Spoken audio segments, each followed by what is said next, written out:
Buenos días, buenas noches o buenas tardes a todos nuestros espectadores. Bienvenidos al primer conversatorio de Negocios Verdes. Mi nombre es Jorman Zavala, periodista principal del portal, y seré el moderador de este evento sobre los resultados de la COP26 para los negocios verdes del futuro. En esta edición tenemos la presencia de Cecilia Rosada, directora ejecutiva de Negocios Verdes, y también de Ramiro Escobar, destacado periodista con amplia experiencia en temas internacionales y temas sobre medio ambiente. Hoy nos toca hablar sobre la COP26, ¿no? Se han manifestado distintos esfuerzos en distintos sectores para lograr que la temperatura del planeta no suba más de 1.5 grados, con una reducción de gases de efecto invernadero que alcanza a distintas industrias, ¿no? En ese margen destacan la extracción de hidrocarburos para producir energía, la ganadería, el manejo de residuos y la silvicultura. Por ello, en Negocios Verdes estamos elaborando un reporte sobre los desafíos y oportunidades para los negocios verdes rumbo al 2030. Este reporte será lanzado a mediados de diciembre, ¿no? Cecilia, ¿qué estamos incluyendo en este reporte? Bueno, buenos días, buenas tardes con todos. Estamos incluyendo un análisis de aquellos países prioritarios abarcados por negocios verdes que tienen el mayor potencial para este sector, para este ecosistema, y también un análisis detallado sobre los desafíos y oportunidades de cara al futuro después de la cumbre climática para ese ecosistema en toda la región. En efecto, nosotros tenemos que hablar muy importante sobre el punto de vista político, ¿no? Ramiro, creo que tú eres un experto en el tema de cómo han ido los resultados en este entonces, ¿no? ¿Cuáles han sido los resultados principales en temas generales sobre lo que pasó en la COP26? Bueno, es un poco largo explicar. Bueno, ante todo, buenas tardes, buenos días, buenas madrugadas a todos los que nos escuchan hoy y ven. Grosso modo, no han sido resultados muy auspiciosos, ¿ya? Pero hay que tener en cuenta algo, ¿no? Las cumbres son las conferencias de las partes de la Convención Marco de las Naciones Unidas sobre el Cambio Climático. Y son aproximadamente 197 países que se tienen que poner de acuerdo. Y los acuerdos son por consenso, no por votación. Entonces, ustedes se imaginarán lo difícil que es ponerse de acuerdo entre 197 partes, incluso son un poco más, me parece que han llegado casi a 200. Entonces, se ha logrado poco por una razón que creo que está en el origen mismo del Acuerdo de París. Y, digamos, si hay un problema, no sé si una falla de origen. ¿Qué es lo que dice el Acuerdo de París? A diferencia del Protocolo de Kioto, establecido en 1997 en Kioto, Japón, el Acuerdo de París del 2015 no obliga a ningún país a que establezca compromisos. El Protocolo de Kioto sí obligaba a una lista de más de 30 países industrializados, no estaba China en ese momento, y el resto no. El Acuerdo de París es para todos los países, para todos los estados, parte de la Convención, que son prácticamente todos los estados del planeta. Pero por hacer una metáfora que creo que es apropiada, es como cuando él se va a casar y se presenta ante el cura y el cura le dice, usted se compromete, ¿no? Y el esposo, la esposa viene, padre, ¿sabe qué? No, yo voy a tratar, voy a contribuir. Entonces uno dice, bueno, en esas condiciones en realidad no hay un compromiso.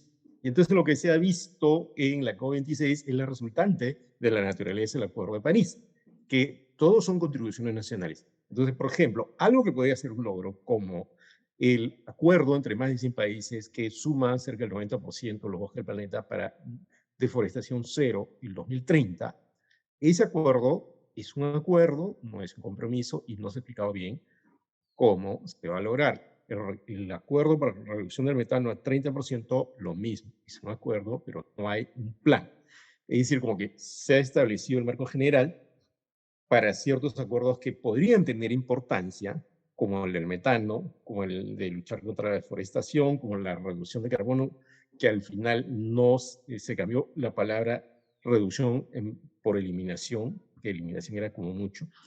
Todas esas cosas, digamos, políticamente hablando, son relativamente ineficaces, no decir nada eficaces, pero relativamente ineficaces porque no establecen un compromiso, no establecen nada vinculante. Entonces, en esa medida estamos caminando todavía a tientas y si bien se puede reconocer que es mejor que haya una COP a que no la haya, digamos, los resultados siguen dejándonos todavía en zozobra. Justamente de lo que estaba comentando Ramiro, que sí ha sido muy difícil llegar a consensos, pero al mismo tiempo creo que han habido también buenas oportunidades y tenemos que ver las oportunidades de los consensos que se han llegado, ¿no? No hay obviamente un mecanismo de fiscalizar a estos países, pero precisamente ahí está la sociedad civil, los mismos ciudadanos, pues la empresa privada, los negocios verdes, etcétera, que deben de ver, digamos, las oportunidades que plantean estos acuerdos a los que se ha llegado, ¿no? Creo que una cosa importante, y Ramiro de repente estarás de acuerdo conmigo, es que lo que se ha resaltado es que los compromisos de los países no son suficientes hoy por hoy para llegar al famoso 1.5 grados que establece el IPCC como la valla terrible que nuestro planeta no debería de cruzar, y de acuerdo a los compromisos que tienen los países, pues de repente no lo vamos a llegar y tenemos que ser más agresivos, pero al mismo tiempo si tenemos que ser más agresivos, eso da pie a esas oportunidades ¿no? Y justamente hoy vamos a conversar de esas oportunidades en servicios ambientales, en energías renovables, etcétera, ¿no? Si me permites un apunte con la venia de Jorman, Cecilia, justamente la presencia de la sociedad civil en sus distintas dimensiones es la que puede hacer que la instancia política se mueva más y recoja la demanda de pequeños y medianos empresarios, la demanda de estudiantes, la demanda de académicos y la demanda de científicos. Y Sí, yo he notado que quizás una de las virtudes de esta COP y que he notado que hay mucha más agitación ciudadana, ¿no? Incluso hubo una marcha a nivel global. Y creo que eso es vital. Si eso no ocurriera, probablemente los resultados serían peores, ¿no? Esa de presión creo acuerdo. que está dando resultados.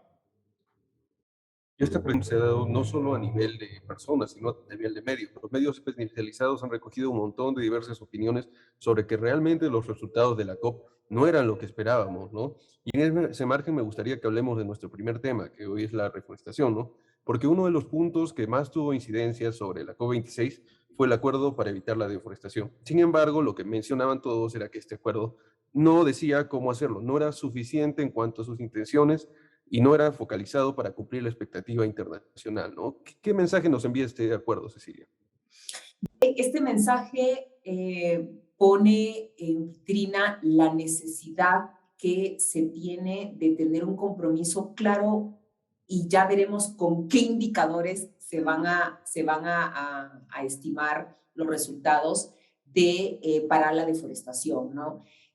Bueno, por lo menos hay una voluntad política y eso me parece que es, pues, importante. Ahora, cuando nosotros también leíamos los resultados de los artículos de la COP, se escuchaba que también algunos países se habían comprometido, pero que habían dicho al final, me comprometo, pero, ¿no? Como Indonesia, como Brasil. Entonces, bueno, ahí están esos compromisos, digamos, sacavuelteros, ¿no? Por decirlo de alguna manera, donde de repente los países pues se comprometen, pero ahí está otra vez, ¿quién los va a fiscalizar? Sus propios ciudadanos, la sociedad civil y también las empresas y los negocios, que pueden ver ahí en esos compromisos una muy buena oportunidad para hacer negocios, ¿no? Tenemos pues los servicios ambientales, todas las alianzas público-privadas para reforestar, lo que ha funcionado súper bien, por ejemplo, en Costa Rica. Entonces, el mercado de bonos de carbono, el famoso artículo 6, ¿no? Del artículo del Acuerdo de París, que no se sabía cuáles iban a ser las reglas de este mercado de carbono. Ahora también hemos visto compromisos relacionados a definir mejor eso. Entonces, hay que verlo como una muy buena oportunidad, ¿no? Esta voluntad política, creo. Sin embargo, creo que faltó un poco más de presión de los países más importantes en cuanto a deforestación y actividades extractivas ligadas a la silvicultura, ¿no? Ramiro, ¿qué llamó más la atención sobre este tema internacional? Quizás la presión de Brasil y todo lo que representa la Amazonía para ellos. Sí, yo creo que hay, digamos, una gran influencia en los países que tenemos extensiones de selva tropical en el tema, ¿no? Y la Amazonía, por supuesto, es uno de los mayores territorios tropicales del planeta y, por supuesto, no es el pulmón del planeta como alguna gente cree, Ujú. porque no, que produce oxígeno, sí, pero incluso el mar produce más oxígeno que la Amazonía. Ujú. Sin embargo, la Amazonía regula el clima, por ejemplo, hace que se produzcan lluvias en otros lados. Pero hay acá algo que me parece importante comentar, y es que en realidad tú para reforestar y para evitar la deforestación no tienes que inventar la pólvora ni la brújula, ¿no? Ya se sabe cómo hacer. O sea, ¿qué tienes que hacer, por ejemplo? Desplegar a nivel de los estados amazónicos, por ejemplo, Perú, Colombia, Brasil, eh, Bolivia, Ecuador y Venezuela, que también tiene un poco de Amazonía, grandes políticas que frenen la tala ilegal, que se respeten las áreas protegidas, ¿no? Que no se hagan carreteras al interior de áreas protegidas.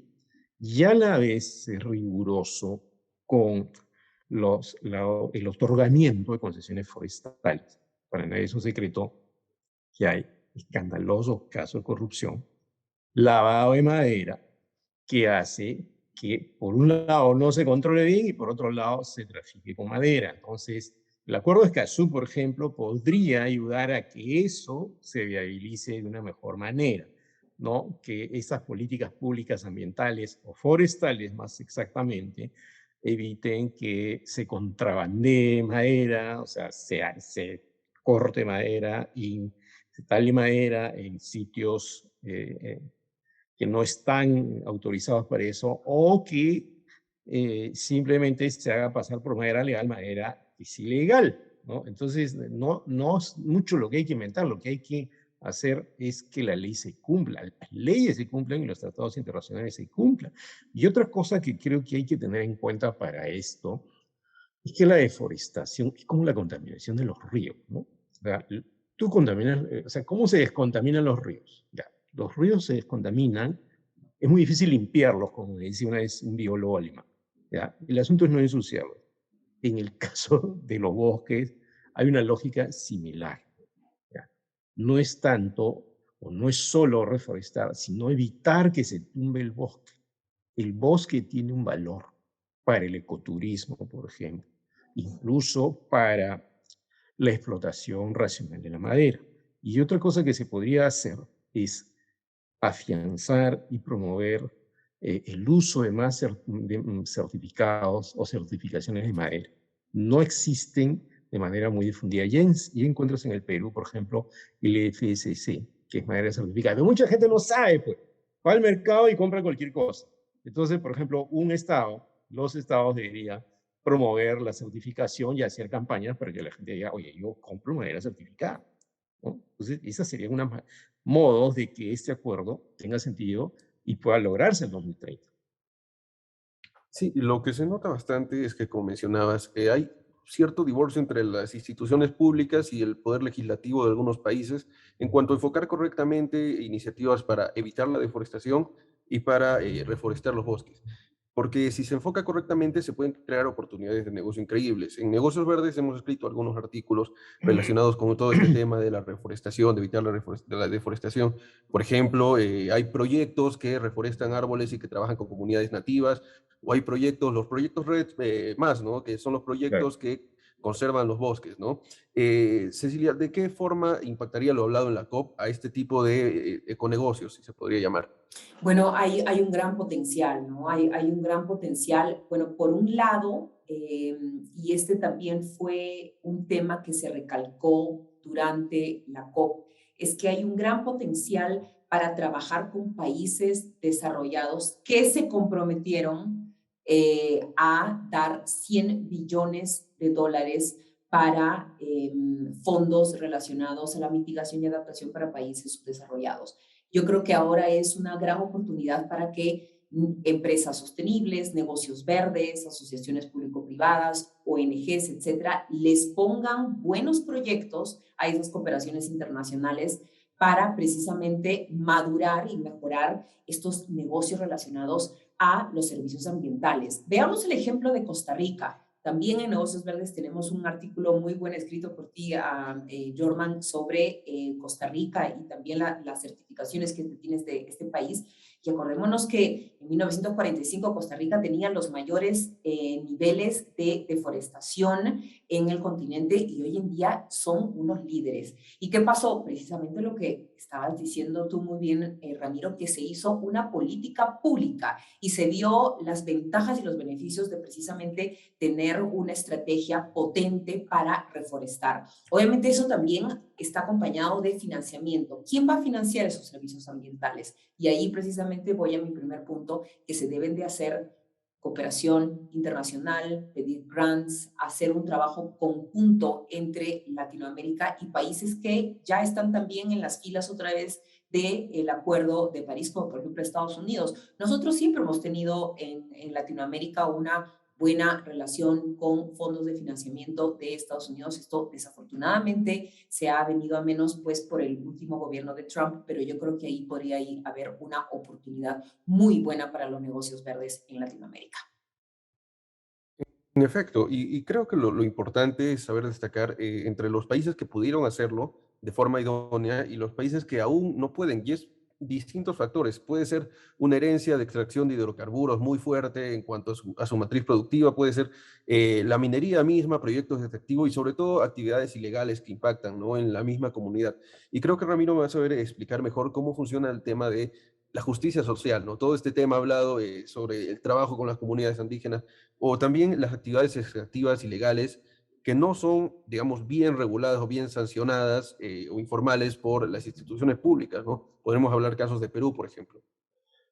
Bueno, hay una razón de fondo por la cual eh, las comunidades indígenas están muy involucradas en todo lo que es la negociación climática. Y es que, y en el caso de la deforestación, más específicamente, y los recursos naturales en general, por lo general, los grupos indígenas viven en lugares menos impactados. Y en esos lugares menos impactados, o hay todavía unas grandes hectáreas de bosque, incluso a veces hay eh, petróleo y minería debajo del suelo. Entonces, o otro hidrocarburo. Entonces, lo que ha pasado en los últimos años, y yo diría que viene pasando desde hace siglos en realidad, pero que en los últimos años adquirió más notoriedad porque los propios indígenas se han empoderado, ya tienen organizaciones, ya protestan, ya influyen, ya incluso se les consulta en las Naciones Unidas y participan en algunos organismos, hay una relotaría especial para pueblos indígenas. Es que primero que ellos se han empoderado y entonces ya son un actor influyente. Segundo, que creo que son conscientes de que esa riqueza existe. Por ejemplo, el mito de que los indígenas no quieren que se toque la selva de ninguna manera no es tan real. Pues. Lo que hay que entender es algo, y es que mucha gente no entiende. Para un indígena, la tierra es el territorio ancestral. Ahí están, hay dioses bajo la tierra, en el agua, ahí estuvieron sus ancestros. No es lo mismo que para nosotros mudarnos de un barrio a otro. Ellos pueden aceptar que haya algún tipo de presencia extractiva, digamos, en sus territorios. Lo que no van a aceptar, y eso da origen a grandes pleitos, es que se imponga un proyecto y para eso existe el convenio 169. Entonces, el gran problema es, yo creo, nuevamente volvemos a los estados, es que hasta ahora, y creo que el Acuerdo de París, la negociación climática está cambiando un poco eso, los estados se han estado comportando no como árbitros, ¿no?, y reguladores de la actividad, sino se les percibe como que de todas maneras se ponen del lado de las grandes corporaciones. Y eso me parece que no solo mella la imagen de las grandes empresas, sino del propio Estado, ¿no? Cuando la labor del Estado es arbitrar y regular, y se pueden hacer proyectos de aprovechamiento forestal, incluso de extracción de hidrocarburos, siempre y cuando se respeten el impacto ambiental y se les consulte a los pueblos indígenas. Entonces, lamentablemente eso no se hace y eso ya es un problema cultural del cual sería mucho más largo hablar.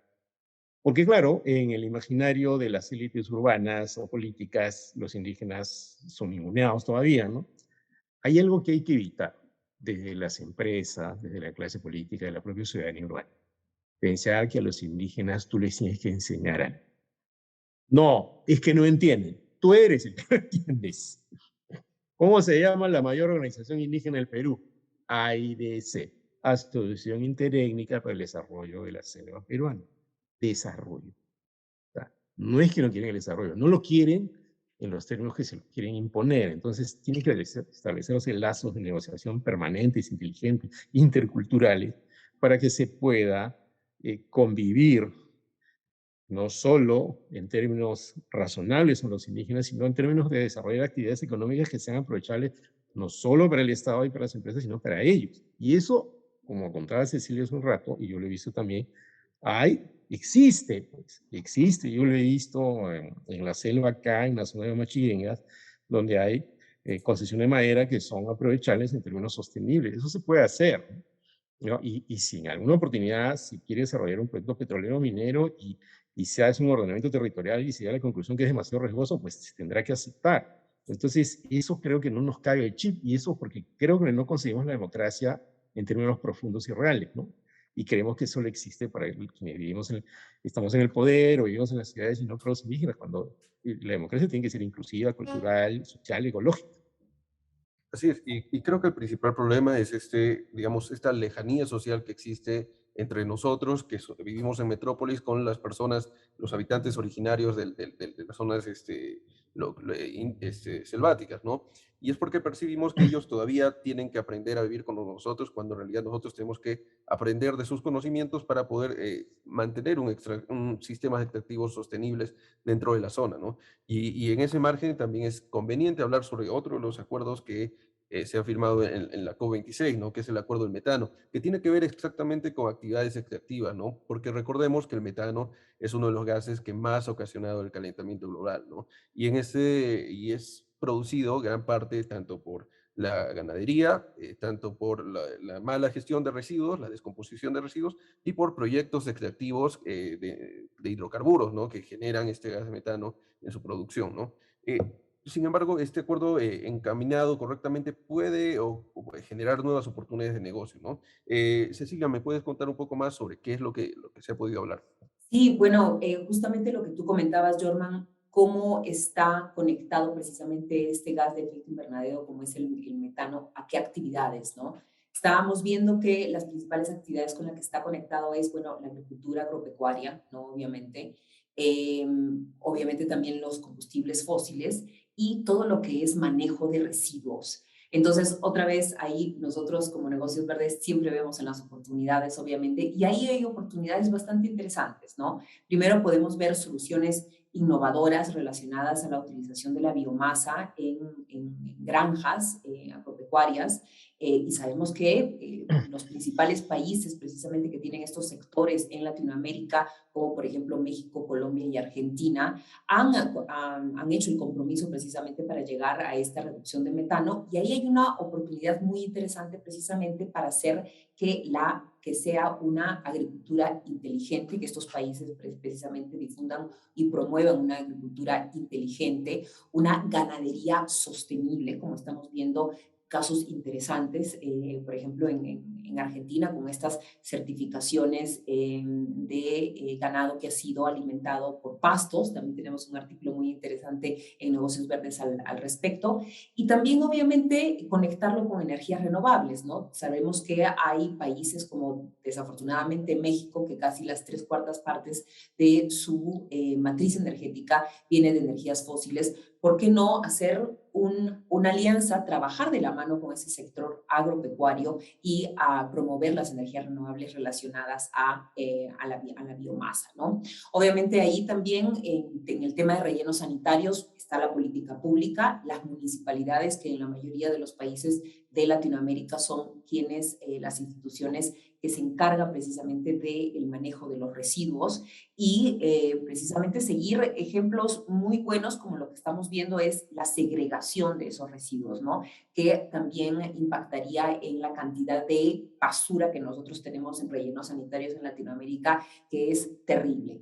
Y finalmente, el servicio relacionado a controlar las fugas en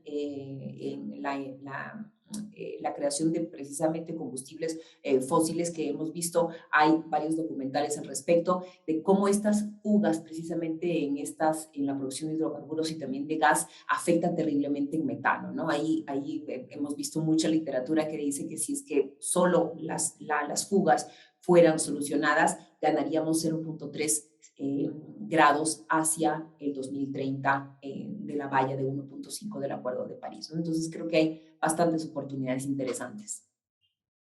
En efecto, las oportunidades están, simplemente es cuestión de saber aprovecharlo, ¿no? Y sobre todo tener un sistema de gestión público y privado que sepa guiar el camino, porque como mencionabas, en Negocios Verdes hemos elaborado un montón de artículos al respecto sobre todo este tema relacionado al metano, ¿no?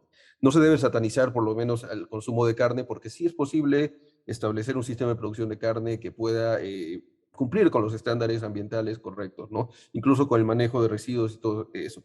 En ese margen, Ramiro, me gustaría que me cuentes por qué el tema del metano es tan complejo, ¿no? ¿Por qué es tan articulado si comprende a tantos actores y cómo se ve el panorama internacional desde este sector? Bueno, una mala noticia del acuerdo sobre metano es que los países que más lo producen no se plegaron al acuerdo. Ujú. China y parece que Australia, no estoy seguro, pero por lo menos Rusia y China.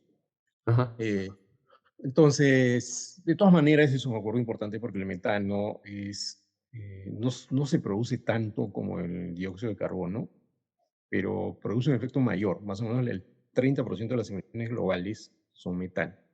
¿Dónde está el metano? Se deben saber en la defecación de los animales, especialmente los vacunos, ¿no? Está también en las plantaciones de arroz, ¿no? Está en los rellenos sanitarios. Entonces, la economía en general tendría que transformarse de un modo, y eso también lo dice la FAO en algún artículo, que se logre producir alimentos sin producir tantos gases de efecto invernadero y en este caso el metano. Por ejemplo, ¿no? La agricultura y la ganadería pueden convivir en la medida que, por ejemplo, volviéndolo al bosque, no ves bosque y en la medida que no cometas, por ejemplo, algo que a mí me lo contó el dueño de las mayores empresas, de pescado en Perú, de darle al ganado de comer alimento concentrado hecho con harina de anchoveta. Y me decía que era más factible y más sostenible que las personas mismas nos pongamos la anchoveta. Entonces, hay maneras de producir. Hay manera de producir alimentos, de criar ganado, de hacer agricultura, ¿no? Que se transformen o que caminen hacia algo más sostenible. Por ejemplo, en el bosque de Alto Mayo, en San Martín, hubo una incursión desde hace años, en realidad hace décadas, de sembradores de café y cacao en el bosque de protección de Alto Mayo, que es área protegida. No debía ocurrir, pero como ya eran tantos, Conservation International, que hizo? En realidad, sacar a todos cuando el escudo del Estado permitió que entraran por cientos, provocaría incluso un estado de una explosión social muy grave. Entonces lo que hicieron fue dialogar con ellos y venderles un paquete técnico para que siembren cacao, café en alianza con el bosque. Por ejemplo, hacer agrosilvicultura, ¿no?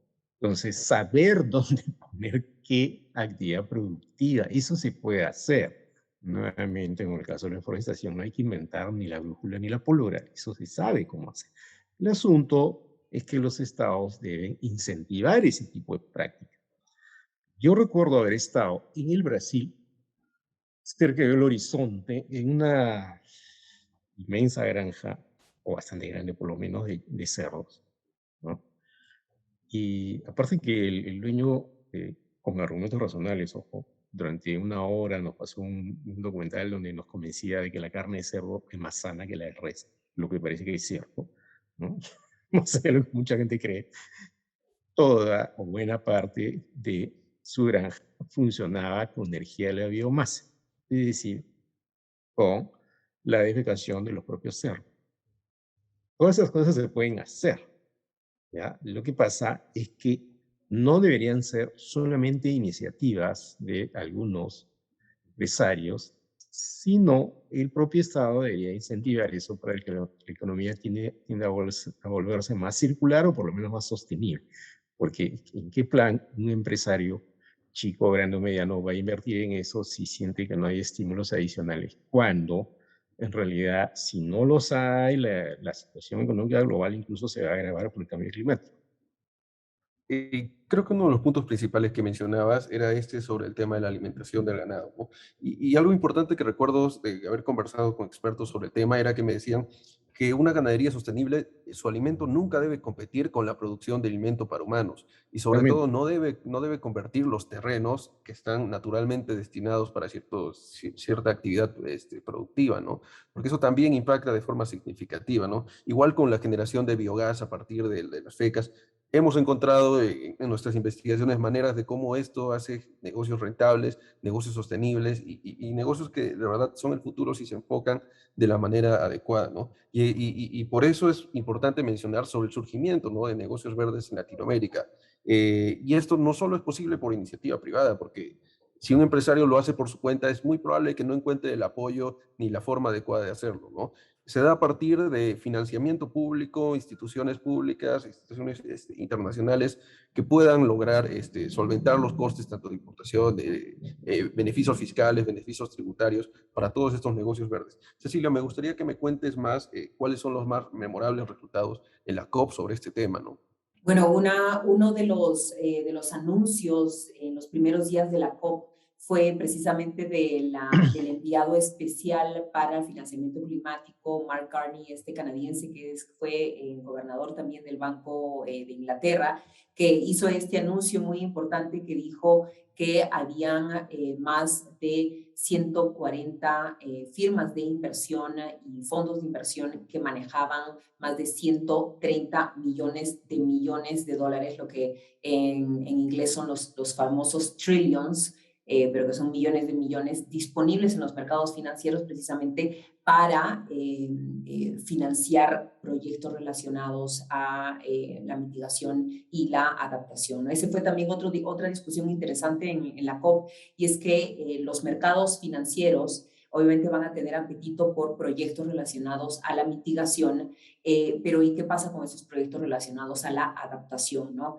Hay una diferencia entre los dos tipos de proyectos. Por ejemplo, las energías renovables, obviamente esos son proyectos que tienen mucho apetito hoy en día en los mercados internacionales y que son relacionados precisamente a la mitigación y no tanto a la adaptación, ¿no? Entonces ahí había una discusión bastante interesante, y también algo que se destacó es que precisamente toda la inversión que se necesita para llegar a esos compromisos importantes de los países va a pasar también por mercados financieros internacionales, ¿no? Entonces ahora precisamente vemos algunas tendencias interesantes en ese campo, y es que los bancos privados obviamente van a estar más interesados en crear estos productos verdes sostenibles con taxonomías claras, ¿no? Colombia está haciendo unos esfuerzos bastante interesantes con su banca para establecer precisamente cuáles son esa taxonomía verde que se necesita en la banca. Brasil está haciendo lo propio y también México, ¿no? Entonces vamos a ver, yo creo, muchos adelantos de oportunidades que van a venir precisamente de los que financian estos proyectos, ¿no? Y creo que el desafío va a ser precisamente establecer cuáles son esos parámetros que esos inversionistas, esa banca, esos inversionistas van a utilizar no solo para reportar los fondos que ellos van a invertir, pero también de parte de quienes van a estructurar precisamente también estos proyectos, ¿no? Así es, y creo que es muy importante señalar que la experiencia nos ha dicho que esto es posible. Creo que Ramiro nos podría contar así en pequeño cómo desde tu vasta experiencia pudiste ver que negocios así son realmente viables y sobre todo verlos a un futuro no como unos negocios que son una isla de ejemplos, sino normalizarlos en un futuro y que esto sea el primer paso de algo más grande, ¿no? Bueno, yo escribía hasta hace unos años para una revista que se llamaba Poder, que salía acá en el Perú, no sé si la recuerdan, salía una vez al Ujú. mes, ya lamentablemente no sale. De las últimas revistas, así en papel, cuché, bien bonita, bien armada. Y allí hice una entrevista a Nicholas Stern. Nicholas Stern es un economista británico que en el año 2006, me parece, Tony Blair, el primer ministro, le encarga que haga un estudio sobre la economía del cambio climático. Y lo que dijo Nicolás Stern, y lo ha vuelto a repetir hace un par de años, incluso con cifras más dramáticas, es que si el cambio climático no se manejaba o se agravaba, se iba a perder el 10% del PIB mundial. Y bueno, él comentaba que eh, a veces daba la impresión que los empresarios eran los más cabezas duras en esto, pero él me decía, si tú los convences de que van a perder dinero, se van a convencer, ¿no? Es decir, si tú los convences de que una economía sostenible es mejor para los negocios, mejor para la vida, mejor para la calidad de vida, mejor en general. Eh, Además, recuerdo que hice un reportaje, ese fue bastante interesante, ¿no? Nos planteamos en la revista lo siguiente. Ya, vamos a buscar casos de empresas que no solo tengan su departamento ambiental y, digamos, contribuyan de una donación, sino que realmente han transformado sus procesos productivos en una lógica más sostenible. Entonces, por un lado encontramos a la empresa TASA, que es de la que yo hablaba en un momento, una de las más grandes empresas de extracción pesquera en el Perú. Y habían invertido, el dueño, uno de los dueños de TASA, fue el que me dijo que a él le parecía más razonable y que era mejor para todos vender la anchoveta para consumo humano en vez de hacer con eso alimento concentrado para vacas. Él mismo es mejor para todos. Pero están empezando, por ejemplo, a hacer campañas de difusión. Pero claro, uno quiere comerse su mero, pues su corvina, ¿no? Choretes, comer los pobres. Tenemos que cambiar también nuestros hábitos alimenticios. Pero, por ejemplo, ellos habían invertido, no recuerdo la cantidad, pero era bastante fuerte, creo que $1.000.000, ¿ya? En transformar el proceso de extracción de la anchoveta, que es un negocio que se sigue dando, para no botar tanta sanguaza al mar. ¿Qué es la sanguaza? Es lo que queda después de que extraes la anchoveta, es una especie de sangre, así el resto lo botas al mar y es contaminante.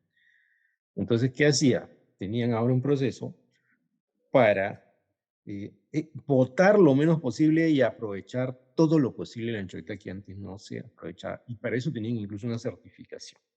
Había un caso que era todavía más interesante, o tan interesante como este. El dueño del famoso restaurante Pescados Capitales, que de pronto conocen, uno de los restaurantes de pescado más importantes de Lima. Creo que cambió de dueño ya, pero en ese momento el dueño era un señor Neguyen Chávez. Se llama Neguyen porque su papá era vietnamita, o su mamá. Y tú dices, ¿qué hacía? Un restaurante grande, ¿ya? O sea, por ejemplo, él tenía una jefa de compras que era ingeniera pesquera y que sabía qué comprar y qué talla comprar y cuándo había ver. No decir alguien que iba a comprar pescado. Tenía un sistema por el cual sus empleados estaban entrenados para abrir menos veces al día la congeladora para no gastar energía. Si tú querías en el restaurante, podías no cambiarte los cubiertos para no gastar más agua. Reciclar el agua, reciclar el aceite, no lo botaba al mar. Por último, midió su huella ecológica y con eso financiaba un proyecto de reforestación. Sí, puede ser, claro que se puede hacer. Y ahí también me encontré con una comunidad que era un acuerdo entre un empresario y una comunidad indígena para extracción de madera en términos sostenibles. Y también hablé con Kurt Hall, que un amigo que tiene un resort, un lodge, un lodge en Puerto Maldonado y que tiene ese negocio y el que me dijo, es mejor tener el bosque en pie cuando se le puede tener, porque él tiene un negocio de ecoturismo que es compartido con una etnia que se llama Eseja en el sur. Entonces, nuestra actividad económica puede cambiar, tiene que cambiar. Pero hay algo que tiene que cambiar primero, creo que es nuestro cerebro, nuestra neurona. Tenemos una mentalidad demasiado extractivista. Puedes extraerlos bien en la naturaleza, no los tienes que aplastar y los tienes que hacer de manera que se sostengan en el tiempo. Ese chip tiene que cambiar, porque si no lo hacemos, vamos a perder todos. Empresarios, sindicalistas, sociedad civil, gobierno, porque estamos caminando a la destrucción. Lo que se acuerda en las COPs, un poco que tiene esa lógica, pero yo diría que mientras no haya algo mínimamente vinculante, hay algunas cosas que se han hecho vinculantes en eso, pero de acuerdos, digamos, entre países, es un poco difícil, ¿no? Es como decía un amigo, ambientalista argentino, ¿no? Y decía, ¿cómo? Alguien también lo dijo acá, ¿no? ¿Cómo es que se instaló en Lima, o en el Perú, ¿no? La costumbre de ponerse la correa de seguridad en el carro, porque había sanciones. Entonces, tiene que haber un tipo de sanciones, no tiene que ser punitiva la política pública, pero tiene que haber estímulos y sanciones, porque hasta que nos cambie la mentalidad, tenemos que acostumbrarnos a que por acá ganas, por acá pierdes, o por acá perdemos todos, y por acá ganamos todos. Así es, en efecto, mencionabas el caso, pues, de estas actividades extractivas que deban sostenerse en el tiempo. Y algo fundamental de mencionar es que la mayoría de actividades extractivas de hidrocarburos no lo son. Sin embargo, en muchos países de la región se siguen invirtiendo en proyectos de extracción de hidrocarburos. Y lo mencionaba alguien, ¿no? ¿De qué me sirve tener, por ejemplo, 1 millón de autos eléctricos si van a estar impulsados por energía producto de la combustión de petróleo, ¿no? Que es casi lo mismo, ¿no? Sin embargo, tenemos casos muy importantes sobre los cambios en las matrices eléctricas, ¿no?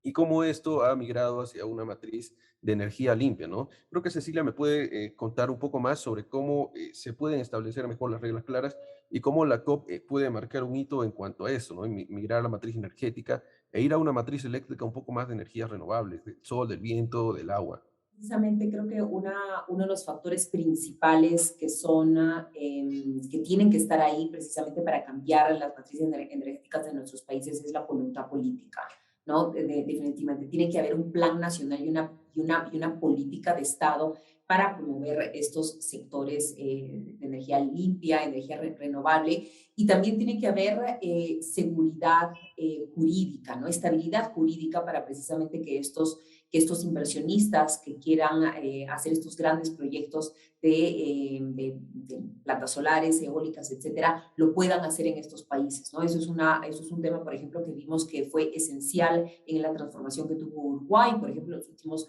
8 años, que precisamente tenían una estabilidad jurídica muy importante y también claras reglas del juego, ¿no? Los inversionistas no van a ir a un país donde te cambien las reglas del juego de la noche a la mañana, porque no va a ser obviamente rentable, no va a haber mucho riesgo.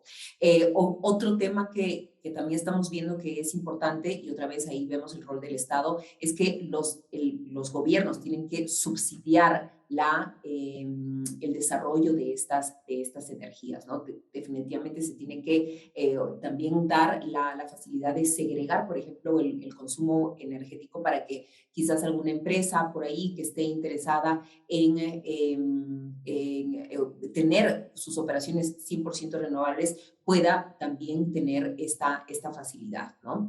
Entonces creo que hay un rol del Estado muy importante en precisamente promover el índice de renovabilidad de varios países en la región. Así es, incluso hay certificaciones o puede haber certificaciones asociadas a empresas que utilizan energías limpias en su producción, ¿no? Y esto es súper importante. Y además existe un paralelo en la región entre los países que han migrado a su matriz eléctrica a base de energías renovables, como son Colombia, bueno, Costa Rica, Uruguay, que es casi todo de renovables, o Chile, que está invirtiendo fuerte para el hidrógeno verde. Y luego está el resto de países, ¿no? Está la misma Colombia, que hace poco el ministerio manifestó que los hidrocarburos son la base de su economía, y es verdad. Entonces les cuesta un poco, o México, que sigue invirtiendo por convenio geopolítico que tiene para hidrocarburos, o aquí en Perú, ¿no? Que el presidente está prometiendo gas para todos cuando algunos expertos señalan que el gas ya no va, ¿no? Que se tiene que invertir en proyectos de renovables. ¿Cuál es el apetito político, Ramiro, para las renovables en la TAM? ¿Cómo puedes percibir esto? ¿El apetito de un político te refieres? El apetito político, el apetito del sector político. Ah, bueno, lo que pasa es que en la línea de lo que decía hace un momento, de que tiene que cambiar nuestro chip, Ujú. nivel político, social, cultural, económico, tecnológico. Y yo creo que culturalmente en América Latina y Perú no es la excepción, nos encantan las grandes obras. Gracioso conocer en la ciudad, ¿no? ¿Cuál es el alcalde más recordado? El que hizo Sanjón, ¿no? No el que transformó el sistema público de transporte, porque ahí no tienes que inaugurar casi nada, ¿no? Entonces, nos encantan pues las grandes hidroeléctricas, uy, lo faraónico, digamos. Y recordando un poco a Schumacher, el famoso autor de Lo pequeño es hermoso, a veces las grandes transformaciones pues no implican grandes obras. Pero los políticos en ejercicio, porque todos somos políticos, ojo, estamos hablando de los políticos de la escena oficial, Ujú. o sea, los que trabajan en el aparato del Estado en los distintos países. Les encantan las grandes obras y les encanta anunciar el gran pozo y el gran proyecto, etcétera. Cuando tendrías que aprender a gobernar o tener una gobernanza más sostenible que no apueste por lo faraónico, sino por lo efectivo y lo que impacta menos. O sea, la mina ecológica no existe, ¿no? Nunca existió. Pero sí existe una mina o una minería más sostenible y más respetuosa del entorno. Y así con los proyectos ganaderos, con los proyectos de las hidroeléctricas o los proyectos energéticos de diverso tipo. Entonces, lo que pasa es que el petróleo, además, en el escenario internacional es un factor de poder, eso no hay que olvidar. Ujú. O sea, el petróleo es el que movió las coordenadas y las sigue moviendo de Oriente Medio, de la península arábiga, incluso fue un factor influyente en las guerras que ha habido en esa zona. Entonces, todavía sigue siendo considerado pues oro negro, ¿no? Curiosamente en la COP, algunos pocos países que no son grandes productores de petróleo que me llamó la atención, entre ellos Dinamarca, ¿no? Anunció pues que no iban a hacer más explotaciones petroleras. A mí particularmente fue una cosa que me pareció más sorprendente, ¿no? Que un país se atreve a decir, no vamos a hacer más explotaciones petroleras. O sea, eso es corajudo, pero no fueron muchos países. En algún momento se va a tener que llegar a algo parecido por lo menos, en la medida que las empresas o las energías renovables vayan avanzando, ¿no? El uso de hidrocarburos y de combustible fósil va a tener que ir disminuyendo. En un momento se va a acabar, ¿no? O sea, tampoco es eterno. Falta mucho, ¿no? Pero el impacto que está causando es bastante grande. Y un agregado chiquito, casi una pastilla, ¿no? Un agregado. Eh, y es que hay riesgos también con las energías renovables. Hace poco vi un reportaje en televisión Mm. española, por ejemplo, en esta zona esta zona que se llama la España Basque, ¿no? Ya no había mucha gente, entonces había campos donde había liebres, y había fauna, ¿no? Y entonces, como dijeron, bueno, acá no había mucha gente, entonces pusieron un parque eólico gigantesco y malograron la campiña. Entonces la gente se estaba quejando. O también el avance de la soya, por ejemplo, ¿no? El tumbabosque es un gran problema en Brasil y Argentina. Entonces, José Saramago, el premio Nobel de Literatura portugués, decía, el hombre cuando se dio cuenta de que era inteligente se volvió loco. ¿Ya? Somos un riesgo todos. ¿Ya? Encontramos una solución y creamos un problema a la vez. ¿Ya? Entonces, hay que tener la cabeza y el corazón en su sitio para que esa transformación a la que estamos transitando sea lo más cauta e inteligente posible y para que no solucione un problema creando otro. Es posible, pero todavía no es probable porque los proyectos están todavía en marcha. Algunos funcionan y otros no, y otros tendrían que empezar a funcionar. Así es, y me parece que los proyectos, por lo menos ligados a las de energías renovables, tienen que encontrar un mercado bastante apetitoso para poder iniciar sus obras, ¿no? Hay rankings que mencionan sobre cómo las políticas públicas de un país impactan significativamente, ¿no? En los inversionistas de estos proyectos que son a largo plazo y sobre todo cómo todavía se sigue manteniendo, ¿no? Todavía es como mencionaba Ramiro, esta presencia de los hidrocarburos como un símbolo de poder y un símbolo como para tener un respaldo económico fuerte, ¿no? Sin embargo, y creo que ya es momento de entrar a nuestras conclusiones finales, eh, ¿cuál sería finalmente el panorama de los negocios verdes en los países en vías de desarrollo, en emergentes, en Latinoamérica, ¿no? Quisiera una reflexión final, Cecilia, por ejemplo. Bueno, mi reflexión final sería que hay oportunidades bastante interesantes que se van a estar desarrollando en los siguientes años, ¿no? El cambio climático obviamente es un problema que ya muchos países lo están viviendo. Lo que hemos visto en las últimas COP y especialmente en la última es que está muy en vitrina. Hay un apetito interesante de los inversionistas, de los mercados financieros para financiar proyectos interesantes relacionados a la mitigación y también deberían también para la adaptación hay el compromiso político. Yo creo que ahora lo que va a definir precisamente el nivel de avance que tenemos que tener en los países de Latinoamérica, por ejemplo, es cuánto es que el sector privado, las asociaciones también de empresas privadas, como por ejemplo las asociaciones de energías renovables, que son bastante fuertes en muchos países, van a poner presión sobre esos gobiernos que tienen que poner esas políticas públicas para incentivar el desarrollo de varios sectores relacionados a negocios climáticos, ¿no?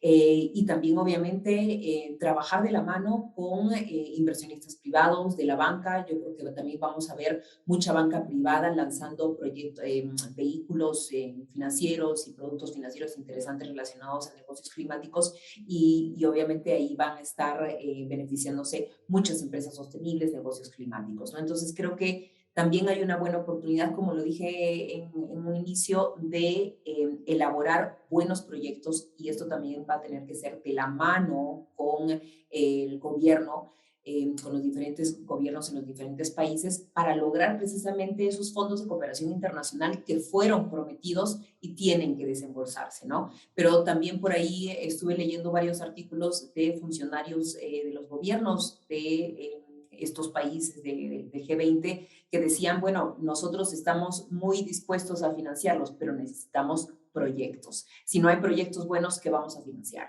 Y eso es cierto. Yo he trabajado en cooperación internacional muchos años y todo depende de cuáles son precisamente esos proyectos, la voluntad política, quiénes precisamente son las agencias ejecutoras. Entonces creo que es tiempo de ver cuáles son esas oportunidades, estructurar proyectos buenos con indicadores claros, ir para adelante. Sí. Y Ramiro, ¿cuál crees tú que sería el panorama para estos negocios verdes a un futuro, ¿no? ¿Cómo ves tú el sector? Bueno, yo creo que no solo el futuro, sino el presente está en otro tipo de economía, ¿no? Es decir, creo que estamos transitando una transformación mundial a costa de grandes riesgos, porque si no afinamos las políticas climáticas nos vamos a complicar la vida a todos. Yo creo que el futuro inmediato incluso está allí, está en la economía donde haya certificaciones, está en la economía sostenible, está la pesca responsable. Hemos hablado del mar, pero por ejemplo el mar está muy depredado. Tendría que haber una regulación eficaz y también una lógica empresarial sostenible en la extracción de productos marinos. Y eso creo que es parte de lo que nos toca hacer en este momento. Yo no creo que eso esté dentro de 30 años, eso ya está acá. O sea, ese futuro ya está acá. Hay países, yo he visto, por ejemplo, mucho eso en Alemania, ¿no? En Europa en general, ¿no? Eh, Puedes tener una vida completamente ecológica si quieres, ¿no? Entre comillas. Es decir, puedes comprar ropa hecha con algodón algodón certificado, puedes comer comida orgánica, puedes comprar tu desodorante que no malogre la capa de ozono, puedes hacer todo eso, ya puedes, ¿no? Y esos mercados existen, mejor dicho. Y esos mercados son los del futuro y están aquí en realidad. Entonces, si no transformamos la economía en esa lógica y no transformamos, insisto, nuestras neuronas, nuestra forma de pensar, nuestra forma de estar en el mundo, vamos a estar dando bote, dando bote, dando bote, dando bote. Entonces, creo que los econegocios se tienen que entender en esa dinámica de transformación del mundo, de las mentalidades, de la historia y de que cueste algunos logros climáticos, es decir, los logros climáticos, los logros de las COPs no tienen que ser únicamente heroicos, sino eficaces, ¿no? Porque finalmente el mundo tiene que seguir viviendo, tiene que seguir comiendo, tiene que seguir teniendo una actividad económica. El gran problema es cómo encontramos un tipo de economía, ¿no? Que sea eficaz, que dé trabajo y que sea sostenible. Eso ya existe en pequeña escala. Pero para terminar solo con un ejemplo, ¿por qué la comida orgánica cuesta más que la comida no orgánica? Porque la consume menos gente. ¿Por qué el auto eléctrico cuesta más que el auto a combustible fósil? Porque lo consume menos gente. Y por falta de la tecnología. Pues. Si todo esto se hiciera más masivo, por lo menos le daríamos un respiro al planeta y sentiríamos que las COPs no son, como dice Greta Thunberg, con justa razón que digo, bla, bla, bla, ¿no? Por lo menos serían menos bla, bla, bla si tú sintieras que tu vida se está transformando y el impacto del cambio climático se está volviendo manejable. Así Gracias. es. Ujú. En efecto, Ramiro, y creo que es muy importante lo que acabas de decir, porque sobre todo, y esto parte mucho sobre el espíritu de cómo nace Negocios Verdes, es que hacer un econegocio, hacer un negocio verde, no parte solo de un sentimiento filantrópico, es que realmente se pueden generar ingresos a partir de hacer las cosas bien, ¿no? Y creo que es algo muy importante en nuestra generación, ¿no? Tomar partido sobre la importancia de estos negocios verdes y enfocar nuestros esfuerzos a los sistemas productivos que puedan respetar la justicia social, el desarrollo sostenible, el desarrollo ambiental y sobre todo cumplir con los principios de economía circular. Creo que es importante que todos tomemos parte en este sistema, ¿no? Y empecemos tanto a consumir productos que puedan ser más ecoamigables, como a exigir que las empresas puedan tener estos productos y ofrecer estos productos y que nuestro gobierno pueda facilitar a que las empresas puedan ofrecer estos productos. Y eso creo que sería lo fundamental para que todos empecemos a cambiar de chip, ¿no? Ujú. Muchas gracias de verdad a ustedes por estar presentes. Muchas gracias a todos nuestros espectadores. No se olviden de seguirnos en nuestras redes sociales. Estamos como Negocios Verdes Latam y visitar nuestra página web que van a encontrar artículos muy interesantes con muy buena investigación sobre cómo se están moviendo estos negocios verdes en toda Latinoamérica, ¿no? Muchas gracias. Gracias por la invitación.